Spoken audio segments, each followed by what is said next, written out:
नमस्कार भगवान। आज मैं बात कर रहा हूँ आपसे अभिनव गुप्त उपाध्याय की। गत वर्ष अभी 2016 में उनकी सहस्राब्दी हम लोगों ने मनाई है पूरे देश में जी। तो मैंने एक 1980 के आसपास विद्यार्थी जीवन में ही मैंने पढ़ते लिखते समय अभिनव गुप्त पर कुछ पंक्तियाँ पहले बनी, फिर एक लंबी कविता बनी जी। तो उस लंबी कविता के बाद वो एक छोटे खंडकाव्य के रूप में जो प्रकट हुआ जी। तो उसको उसी समय सन ये 86-87 में मैं महादेवी जी के पास गया। उधर इलाहाबाद में एक साक्षात्कार के लिए जाना था तो आशीर्वाद उनका मिला। जी। और बड़े लोगों की बड़ी बातें जो कहा जाता है, मैं गया तो उनको बुखार था तो उन्होंने अपने परिचारक से कहलवाया कि भाई आज तो मुलाकात नहीं हो पाएगी, मुझे अस्वस्थ है। तो उसके बाद फिर क्या हुआ कि उनका अगर मैं कल और यहाँ इलाहाबाद में रहूँगा तो आप थोड़ा और समय दे दें कल। हाँ तो कल आ जाइए 11 बजे के लिए उन्होंने समय दिया। मैं दूसरे दिन 11 बजे पहुँचा और वो ये इसकी जो पंक्तियाँ हैं मैंने लिखी हुई लंबी कविता जैसा था वो उनको मैं दे आया था। तो उनका यही निवेदन था हमने अपनी ओर से कि किसी प्रकार वो कुछ देख लें और हो सकता है कुछ इसमें हो तो वो लिख दें। अगले दिन मैं गया तो चमत्कार ये हुआ हमारे लिए कि उन्होंने एक आशीर्वाद लिख रखा था एक कागज़ पर उसी पांडुलिपि के पीछे और बिठाया हमको। तो जब मैं पहुंचा तो उनका एक कक्ष था, बहुत बड़ा तो नहीं था हॉल, मैंने 15 बाई 20 का रहा होगा। तो उसे बिठाया। उसके बाद वो थोड़ी देर में स्वयं आई। उनके कक्ष में सांवलिया सेठ की एक मूर्ति वो झूलती रहती थी, जैसे हिंडोला रखते हैं भगवान का, तो उस तरह से। तो बैठ गए सोफे पर, हमने प्रणाम किया, निवेदन किया, बोले बैठिए। और अपने हाथ से वो हमें पांडुलिपि में उसमें लिखा। बोले मैं अधिक अस्वस्थ होने के कारण नहीं लिख पाई हूँ, लेकिन जो एक थोड़ा सा है यही मेरे लिए प्रसाद है। तो फिर उसके बाद वो गरम गुलाब जामुन उनकी परिचारिका लेके आई थी। तो हमने कहा अरे नहीं, संकोच अपना जो लखनऊ संकोच होता है, तो हमने कहा नहीं इसकी क्या आवश्यकता थी। तो कहीं मैं चलूँगा, आज्ञा दीजिए। तो बोले नहीं, सब खा के जाना होता है, अतिथि का अपमान है, ये कैसे आप जा रहे हैं। सही बात। तो मैं विवश हो गया। बैठ करके मैंने एक गुलाब जामुन खाया, थोड़ी देर और बैठे, उनसे बातचीत हुई। उन्हीं के आवास परिसर के बगल में ही जितना बड़ा उनका घर था, लगभग 200-250 मीटर का स्क्वायर मीटर के हिसाब से, उतना ही करीब करीब एक और स्थान पड़ा हुआ था। तो उसमें उनकी एक उद्यान माने बगीचा जैसा था। तो उसमें जो उन्होंने हिरन, गिल्लू और इस तरह के जो हिरन पर, एक गाय पर जो उनके आलेख है पथ के साथी में, तो वो सब वहीं रहते थे। तो पशु पक्षियों से, प्रकृति से महादेवी जी का बड़ा लगाव था, बहुत लगाव था। तो वो हमने वहाँ देखा और फिर चला आया मैं। तो लेकिन उनका जो आशीर्वाद उन्होंने एक पैराग्राफ छोटा सा लिखा था, तो वो मैंने फिर संजो लिया था। और ये जब पुस्तक प्रकाशित हुई 1994 में, तो मैंने इसको भूमिका और उनके चित्र सहित उस समय लगा दिया था। अभिनव गुप्त के बारे में मैंने पढ़ रखा था एमए करते समय। अभिनव गुप्त का अर्थ है जैसे कि गुप्त पाद, अभिनव गुप्त पाद पूरा नाम है उनका, जिसके चरण गुप्त हैं। गुप्त पाद सर्प के का पर्यायवाची भी है। तो जिसके चरणों की गति का अनुमान न किया जा सके, जिसकी गति किधर होगी, किस दिशा में होगी, पता नहीं। तो अभिनव गुप्त ऐसे आचार्य भारतीय काव्य शास्त्र में और साहित्य शास्त्र में हुए हैं, इनके बारे में कुछ कह पाना मुश्किल है कि वो किस तह तक उनका दार्शनिक चिंतन है, विवेचन है। वो लोचन की अभिनव आनंदवर्धन की टीका पर बात करते हैं तो वहाँ बात करते हैं। और अभिनव गुप्त का ये है कि नाट्यशास्त्र जो भरत मुनि का है उसकी पूरी टीका लिखी है, और वैसी टीका दूसरी किसी ने लिखी नहीं। बहुत बाद में भी आचार्यों ने, पहले भी उनसे आचार्यों ने प्रयास किया और बाद में भी प्रयास किया होता है, लेकिन कोई वैसी अद्भुत टीका नहीं लिख पाया। तो उसी के आधार पर रस शास्त्र और विवेचन ये सब आगे काव्य शास्त्रियों ने किया।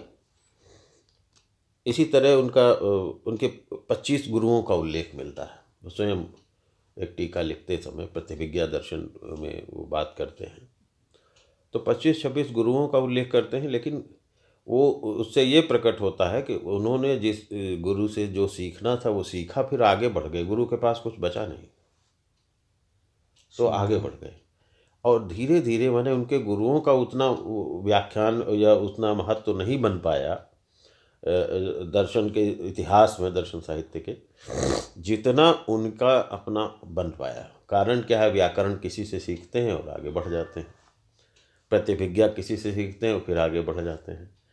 तो इसी तरह शंकर मत है या नाट्यशास्त्र है, तो जिससे जो जो सीखते हैं वो सीखते जाते हैं और आगे बढ़ते जाते हैं। सुंदर। अभिनव गुप्त का जब जन्म हुआ उसके बाद उनकी माता का देहांत हो गया था, फिर पिताजी अल्पायु में चले गए, तो एकाकी बालक के रूप में वो विकसित होते हैं। तो कोई नियंत्रण नहीं है उन पर, वो आत्मनियंत्रित है। माने यह नहीं है कि कोई उनको बार बार कहे कि नहीं तुम ऐसे पढ़ो, ऐसे चलो, इस तरह से। कंट्रोल। तो ये एक बड़ा विलक्षण बुद्धि के वो एक तरह से मनुष्य कहे जाने चाहिए। और अपने समय में सबसे विद्वान और कश्मीर के आचार्य हैं ये। कश्मीर की जो परंपरा है, कल्हड़ की, कैयट की, मम्मट की, उसी परंपरा में अभिनव गुप्त आते हैं। तो सबसे पहले उधर कुछ चल रहा था, अच्छा चलते रहिए। बंद कर, इसको बंद कर दो, फिर हम आगे का कंटिन्यू करते हैं। एक सेकेंड, बवाल है। तो अभिनव गुप्त की एक गुरु शिष्य परंपरा है, हमारे देश में रही है। उसी का उल्लेख इस पर मैंने फ्लैट के रूप में अभिराज राजेंद्र मिश्र जो प्रोफेसर रहे हैं शिमला विश्वविद्यालय में संस्कृत एंड भोटी विभाग के जी, उसके बाद वाइस चांसलर रहे हाँ संपूर्णानंद संस्कृत विश्वविद्यालय के। तो बड़े विद्वान व्यक्ति हैं, उनके पास मैंने निवेदन किया कि भाई इस पर कुछ आप आशीर्वाद दें। वो भी इलाहाबाद के ही थे, तो बड़े प्रसन्न होकर उन्होंने इस पर एक पैराग्राफ दिया था। तो मैं उससे प्रारंभ करता हूँ जी। भारतीय वाङ्मय में गुरु शिष्य परंपरा ने जिन उदात्त आदर्शों तथा प्रतिमानों की सृष्टि की है वह साधना के निकष की दृष्टि से अप्रतिम है। कुमारिल, प्रभाकर, मीमांसा, मतलब कुमारिल और प्रभाकर का गुरु शिष्य संबंध है और वो मीमांसा दर्शन के क्षेत्र में है। शंकर पद्मपाद वेदांत, मत्स्येंद्र गोरक्षनाथ हठ योग, मंखक रुयक अलंकार शास्त्र, ये ऐसे ही कुछ युग्म हैं। महामाहेश्वर सर्वतंत्र स्वतंत्र आचार्य अभिनव गुप्त पाद भी उसी पावन परंपरा की कड़ी है। जी। वह महान प्रतिभिज्ञा दार्शनिक उत्पल देव के शिष्य हैं, तो युग सृष्टा आचार्य क्षेमेंद्र के संभावक गुरु भी हैं। इस प्रकार कश्मीर की विपश्चित परंपरा के शिरोरत्न मुकुट आचार्य अभिनव दोहरी गुरु शिष्य परंपरा के संघटक हैं। जी। प्रतिभिज्ञा दर्शन, नाट्यशास्त्र, काव्यशास्त्र, योग एवं अन्यान्य अनेक विद्या स्थानों के सहृदय अधीति, व्याख्याता तथा निकषभूत प्रवचनकार आचार्य अभिनव गुप्त स्वयमेव समग्र विद्या अधिष्ठान थे। जी। उन जैसी चतुरस्र सारस्वत प्रतिभा पुनः उदित नहीं हुई। चिरंजीवी डॉक्टर भारतेंदु मिश्र ने ऐसे ही महामहिम प्रतिभा लोक पर राष्ट्रभाषा हिंदी में एक सरस एवं प्रांजल खंड काव्य की सर्जना कर अपनी लेखनी को कृतार्थ किया है।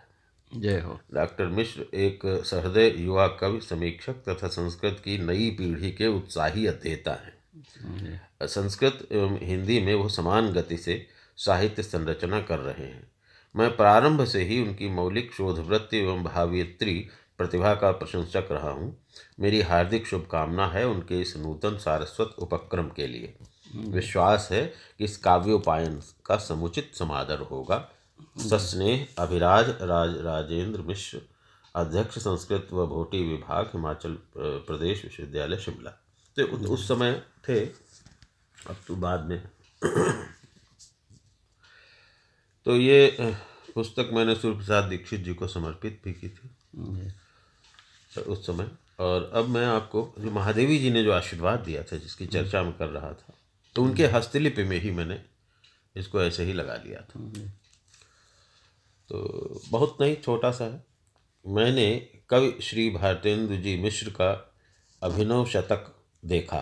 पहले इस लंबी कविता का नाम अभिनव शतक जैसा हमने रखा था, कोई बहुत ज़्यादा लंबी कविता नहीं वो थी। तो वो लिखती हैं कि मैंने कवि श्री भारतेंदु जी मिश्र का अभिनव शतक देखा।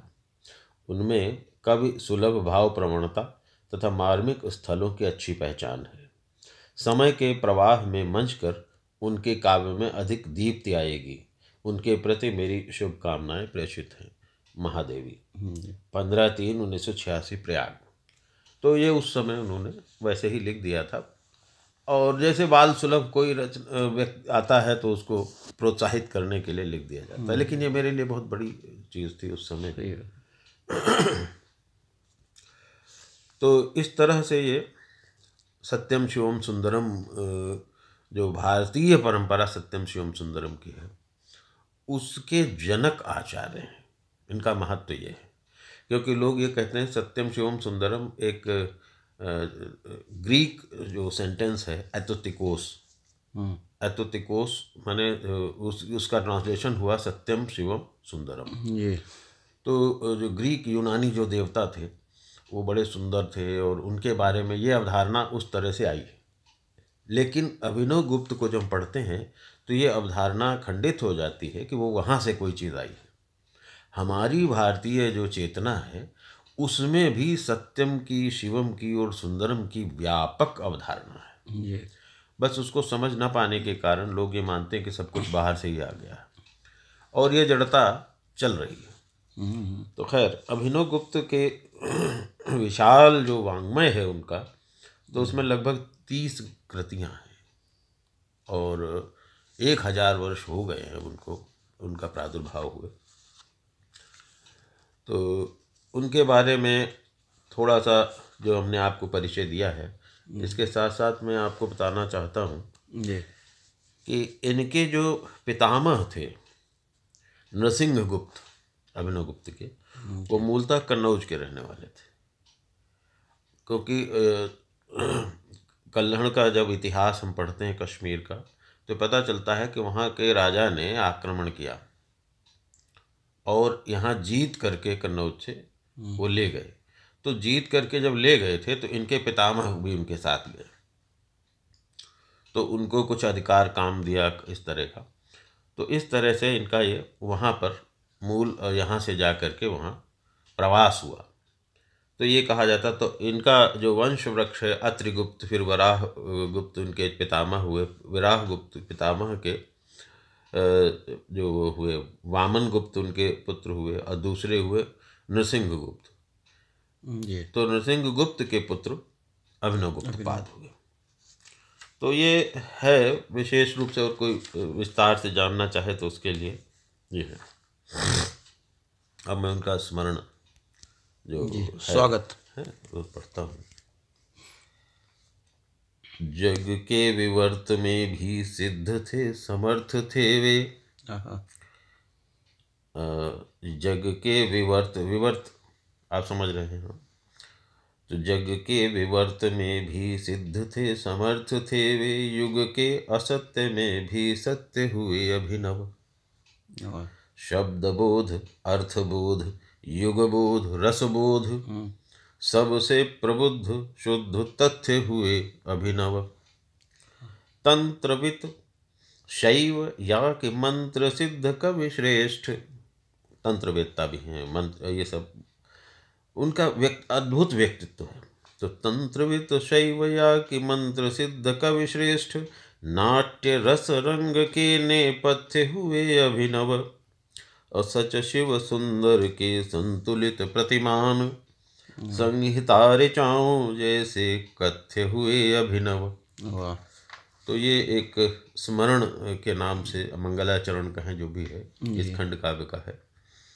तो इसको श्री अथ श्री अभिनव गुप्त पादाचार्य करके मैंने इस तरह से प्रारंभ किया। तो छोटे छोटे इसमें कुछ सर्ग हैं। श्री भूमि है जैसे, जी सुनाइए।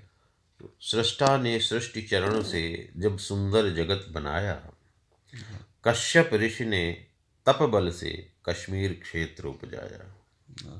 शिव की पावन धरती पर बन गई वितस्ता गिरिजा, नागों को सुतवत प्रतिपल पयपान कराती गिरिजा। श्री शैल जहाँ पर सुंदर शारदा जहाँ रहती है, रसमय कविता की सविता नित श्लोक बद्ध बहती है।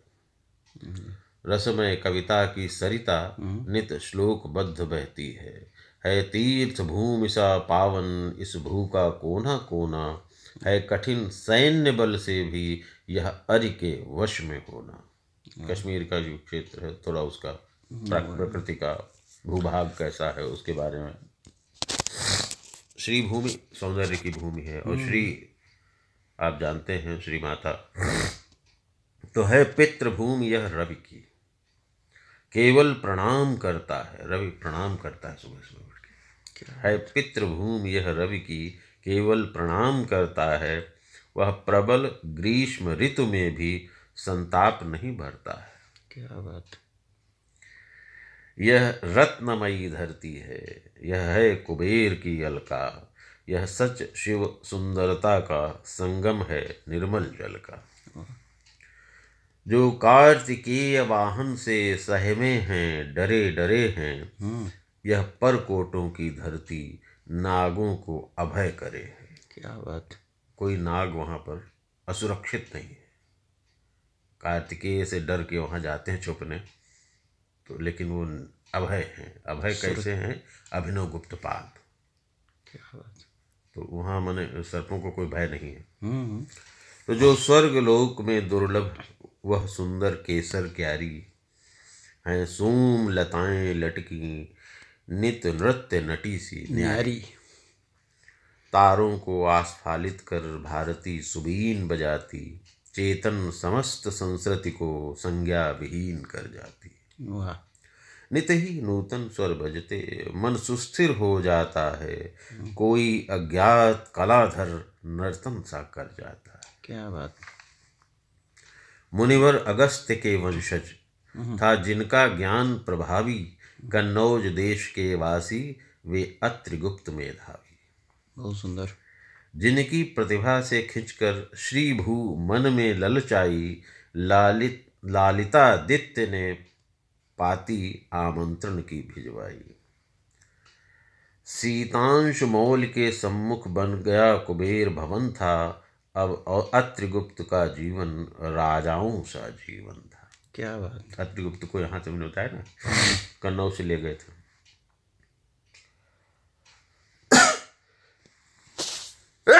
सॉरी। अब अत्रिगुप्त हो गए, अब अत्रि हो गए भूपति। उनका सम्मान बढ़ा था, राजाओं जैसा सम्मान था। वे थे प्रतिभा के स्वामी, अब भूस्वामित्व मिला था। कुछ इलाका दे दिया जाता था जैसे। तो राजाओं का आदर तो कुछ विरल व्यक्ति पाते हैं, खिलते सौभाग्य सुमन जब तब ऐसे दिन आते हैं। क्या बात। वाराह गुप्त फिर जन्मे उनके पुत्र, इस प्रतिभाशाली कुल में झूमी समृद्धियां खुशबू पसरी उपवन संकुल में। वाराह गुप्त ने प्रतिभा का सूर्य और दमकाया, शिव शक्ति मढ़ी प्रज्ञा से यश गौरव खूब कमाया। फिर से पावन प्रतिभा का यह वंश वृक्ष लहराया, वाराह गुप्त के घर में कोई किलकारी लाया। क्या बात, अगली पीढ़ी आ गई। तो शिशु को किलकारी में भी प्रतिभा चिनगी उभरी थी। शिशु की किलकारी में भी प्रतिभा चिनगी उभरी थी। बालक नृसिंह में शिव की खुद ही व्याकरण भरी थी। बहुत सुंदर। इस तरह से जो कश्यप की इस धरती पर आनंद अपार भरा था। जल थल नभ घर भीतर तक सब ओर सौख्य पसरा था। फिर मन की क्यारी महकी यौवन ने ली अंगड़ाई, तन की कस्तूरी घुलकर मुख पर अरुणाभा लाई। वाह। सुंदरी धर्मशीला फिर, पत्नी का नाम धर्मशीला था, सुंदरी धर्मशीला फिर आई नृसिंह के मन में। परिणीता की पग चापें मुखरित थी घर आंगन में। वाह। कंचन काया हरिणी सी, चकिता ललिता वनिता सी, सीता सी धर्म प्रवणता, रति जैसी मादकता थी। क्या बात। तो सुख भोग सभी बिखरे थे, मन में थी दुख की छाया। भक्तों को थोड़ा विष पी देती है शिव की माया। वाह। शिव का प्रसाद मस्तक पर बिखरी थी बढ़ी जटाएं। अब पुत्रहीन होने से गहराई दुख चिंताएं। बहुत दिनों तक पुत्र नहीं हुआ, तो जप तप संयम से करते प्रतिदिन शिव का आराधन।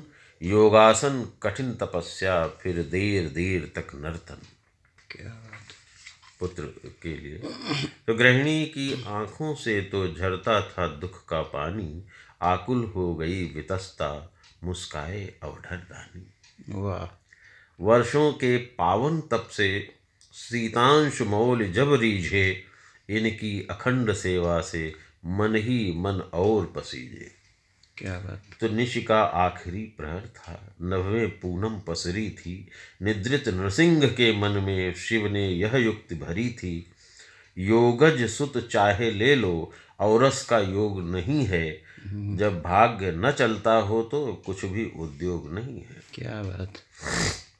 उठ बैठे निद्रा टूटी, आकुल नृसिंह मुस्काए। पत्नी से कहा जगाकर, शीतांश मौल घर आए। वाह।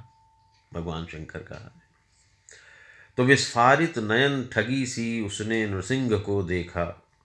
विश्वास सहित फिर बोली, है यही भाग्य का लेखा। योगिनी भूत अभिनव में, तो योगिनी भूत पुत्र, योगिनी भूत अभिनव में थी रुद्र शक्ति संप्रभुता। होता वह भाग्य विधाता, लहराती जिसमें कविता। वह महाप्राण अभिनव फिर इस पावन भू पर जन्मे, अथवा शिव ही जन्मे थे माटी के नश्वर तन में। क्या बात। तो युग का रस अमृत चढ़ाकर तुम गुप्त पाद हो अभिनव। वह गूढ़ रहस्य बने हो जिसका अवसान न उद्भव। क्या बात। कश्मीर क्षेत्र ने अपनी प्रज्ञा को स्नेह किया था, तब विमल कला जननी ने अभिनव को जन्म दिया था। विमल कला माता जी हैं। नरसिंह गुप्त ने सुत को प्रज्ञा का पंथ दिखाया। उत्पल अनुगामी लक्ष्मण के आश्रम में भिजवाया। गुरु जी थे लक्ष्मण। था प्रातिभ अभिनव बालक, मन गुप्त पाद था उसका। थी बाल सुलभ चंचलता, शेषावतार था जिसका। शेषावतार भगवान शेषनाग का अवतार माना जाता था। कोई गुप्त पाद है ना, इस अर्थ में। तो जब व्याल पाश क्रीड़ा में, व्याल पाश की क्रीड़ा होती सर्प बंधन, तो बच्चों का खेल जैसे उस समय, तो जब व्याल पाश क्रीड़ा में सब सहपाठी घबराए, शेषावतार उस दिन से ही गुप्त पाद कहलाए। ऐसा पाश बनाते थे कोई तोड़ नहीं सकता था अभिनव। तो ईसा की दशम सदी ने कुछ गौरव ऐसा पाया, नव रस की शुभ लहरों से साहित्य जलधि लहराया। नवरस की निर्झरणी से मणिमय सागर इठलाता, रेशमी वितान तले ही सच शिव सुंदर मिल जाता। जननी ने जना और फिर माता की डोरी टूटी, यम का आह्वान निरंतर, आसक्ति विश्व की झूठी। बता देना जब रोकना हो, चलता रहे। चलता है। तो चुलुखक कुल में जन्मे हो, उनके कुल का नाम था चुलुखक, जैसे गोत्र और ये समझो। चुलुखक कुल में जन्मे हो तुम तो बराह के वंशज हो, दीप्तिमान ज्वाला से तुम शेषनाग के अंशज। वाह। व्याकरण शास्त्र के ज्ञाता थे जनक नृसिंह तुम्हारे, इसलिए शब्द सीमा में तुमसे कितने ऋषि हारे। वाह। गुरु भूमनाथ से तुमने सब तंत्र शास्त्र सीखा है, लक्ष्मण गुप्त से पूरा दर्शन स्वतंत्र सीखा है। भट्टेन्दुराज से ध्वनि मत, ध्वन्यालोक ध्वनि आचार्य, ध्वनि क्या होता है, तो भट्टेन्दुराज से ध्वनि मत की सफल दीक्षा पाकर, ध्वनि पथ को किया अलंकृत शिव सा लोचन विकसाकर। वाह।